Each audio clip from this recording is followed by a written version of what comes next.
আপনি কি জানেন পৃথিবীর এমন একটি দেশ আছে যেটা সমুদ্রের উপর ভাসছে বলে মনে হয়, যেখানে রাস্তা নেই, ট্রাফিক নেই, আর প্রতিটা সকাল শুরু হয় নীল পানির দিকে তাকিয়ে। হ্যাঁ, বলছি মালদ্বীপ সম্পর্কে। কিন্তু আজ শুধু সৌন্দর্য না, আজ জানবেন মালদ্বীপের অজানা বাস্তবতা। মালদ্বীপ ভারত মহাসাগরের মাঝে অবস্থিত একটি ছোট দেশ। এখানে আছে প্রায় 1200টারও বেশি দ্বীপ, কিন্তু মানুষ থাকে মাত্র 200টির মতো দ্বীপে। মজার বিষয় কি জানেন, পুরো দেশের গড় উচ্চতা মাত্র 1.5 মিটার।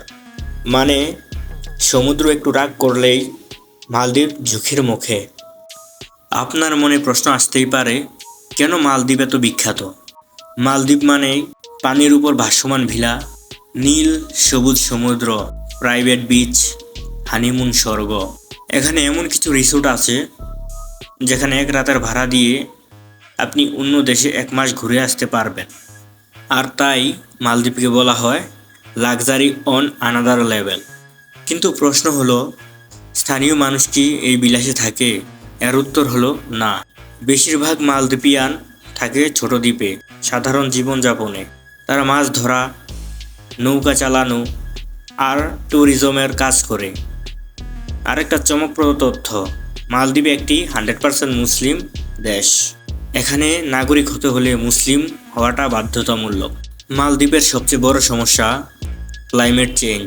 সমুদ্র পৃষ্ঠের উচ্চতা বাড়লে প্রথম যে দেশগুলো ডুবে যাবে তার তালিকায় মালদ্বীপ একদম উপরে। এই কারণেই মালদ্বীপ সরকার একবার সমুদ্রের নিচে মিটিংও করেছিল বিশ্বকে সতর্ক করার জন্য। ভাবুন তো, একটা স্বর্গ, কিন্তু সময়ের সাথে হারিয়ে যেতে পারে।